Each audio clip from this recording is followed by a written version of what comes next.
Good morning, students. We will read a lesson of second book, Footprints Without Feet. Lesson number 4, A Question of Trust. First of all, we will read its introduction. इस कहानी के अंदर जो है एक चोर दूसरे चोर को कैसे धोखा दे जाता है उसके बारे में पढ़ा जाएगा. This is story of two burglars. Burglars होते हैं चोर. कहते हैं ये कहानी दो चोरों की है who want to rob the same safe. Rob होता है चोरी करना या ठगना, जो कि एक ही तिजोरी को लूटना चाहते हैं.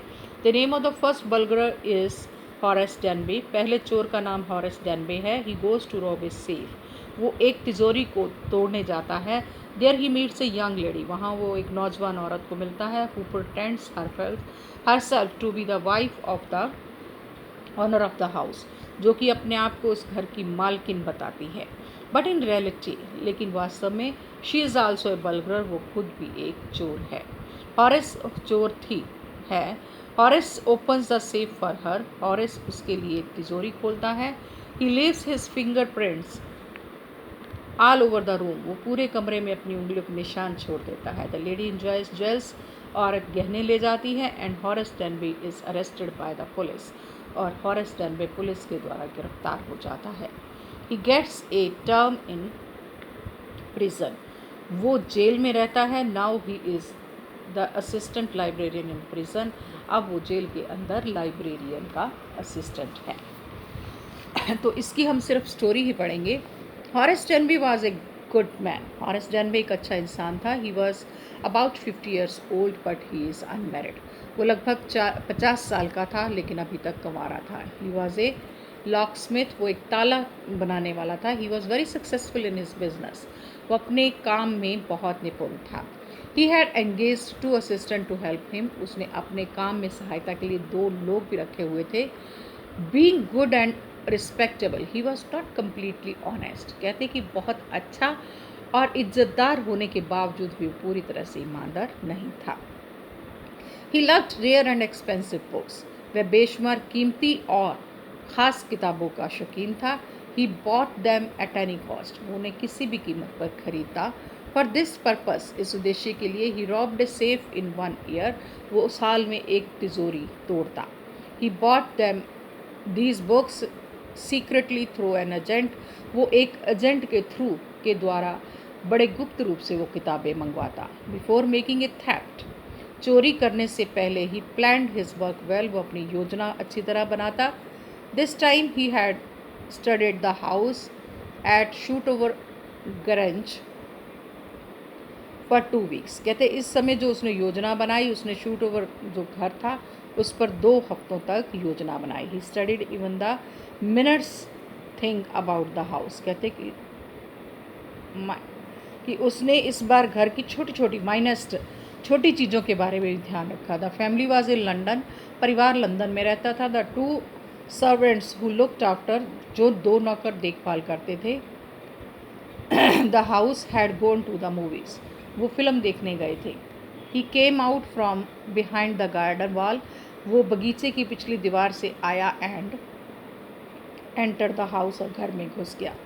ही took the key from the kitchen door hook. उसने किचन के दरवाजे की हुक से चाबी को चुराया. He put on a pair of gloves. उसने दस्ताने पहने एंड ओपन द डोर. और दरवाज़ा खोला. He was always careful enough to leave any fingerprints. वो हमेशा चौकन्ना रहता था, यहाँ तक कि अपनी उंगलियों के निशान छोड़ने में भी. He speaks politely to the little dog. वो उस कुत्ते से भी बड़े प्यार से बोला. He cut off the wires of the burglar alarm. उसने जो एक चेतावनी का अलार्म देने के लिए या चोरी का अलार्म देने के लिए जो बेल लगी हुई थी उसका भी तारें काट दी. ही अरेंज्ड हिज टूल्स केयरफुली. उसने अपने हथियारों को बड़ी अच्छी तरह से रखा, औजारों को. There was a big pot of flowers on the table. Table के ऊपर, मेज़ के ऊपर एक बड़ा फूलों का गुलदस्ता था. The scent of flowers tickled his nose. कहते कि उन फूलों की खुशबू जो थी वो उसकी नाक में चली गई. ही स्नीज्ड रैपिडली. वो लगातार छींकता रहा. ही thought that this disease would hinder this work. कहते कि वो ये सोचता था कि ये बीमारी जो है उसको एलर्जी की, वो उसके काम में बाधा डालती है. ही buried his face in his handkerchief. उसने अपना चेहरा एक रुमाल में से ढक लिया या बांध लिया. Then he heard the voice of young lady behind him. तब उसने अपने पीछे से एक नौजवान औरत की आवाज़ सुनी. She spoke kindly to him. वो बड़े प्यार से उससे बोली. She pretended to be the wife of the owner of the house. उसने बताया कि वो उस घर के मालकिन है. She said that उसने कहा she had come there suddenly. वो अचानक यहाँ पर आई थी because she needed her jewels to wear them in a party that night. कि उसको अपने जेवर चाहिए थे रात की एक पार्टी में पहनने के लिए. डेनमे begged the lady to let him go home. डेनमे ने उस औरत की मिन्नत की कि उसको घर जाने दे. He hated going to prison. वो जेल जाने से नफरत करता था. He promised her that he would never rob again in his life. उसने उससे वादा किया कि वो ज़िंदगी में कभी भी आगे चोरी नहीं करेगा. The young lady asked him to do one work for her. उस नौजवान औरत ने उससे कहा कि उसके लिए काम करे. Then she let him go. तब वो उसे जाने देगी. The burglar said that he would do anything gladly for her. कहते उस चोर ने उससे कहा वो खुशी से उसके लिए कुछ भी करेगा. The young lady said that she needed the jewels. उस औरत ने कहा, नौजवान औरत ने कहा कि उसे जेवर चाहिए. But she had forgotten the number. लेकिन वो तिजोरी का नंबर भूल गई थी. She asked him to open the safe. उसने उसे तिजोरी खोलने के लिए कहा. Denve opened the safe without gloves.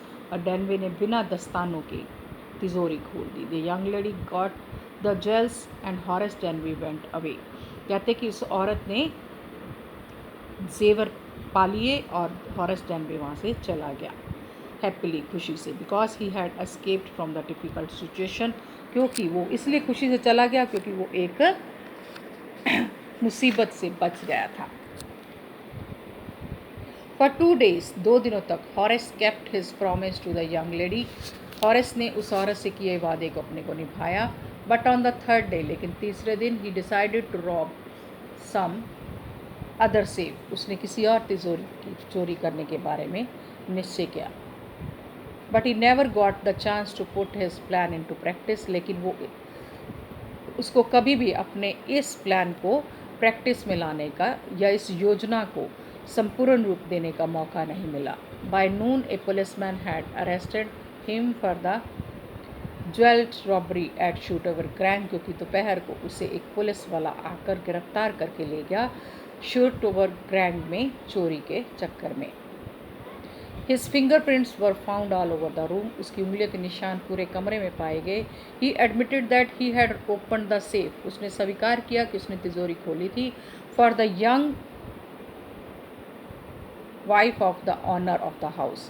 कि उस घर के मालिक की नौजवान पत्नी के लिए. But the owner's wife was about 60 years old. लेकिन उस घर की मालकिन लगभग 60 साल की थी. She said that the story was nonsense.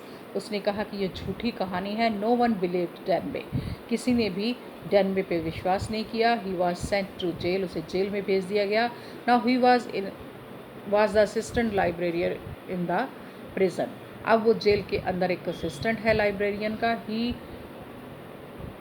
often thought of the charming young lady. वो अक्सर उस लुभावनी नौजवान औरत के बारे में सोचता था. Who was the same profession as he was. जो कि उसी की तरह चोर ही थी. Now he did not like the thought of the honor among thieves. कहते कि अब वो इस बात में विश्वास नहीं करता कि चोरों में भी विश्वास होता है.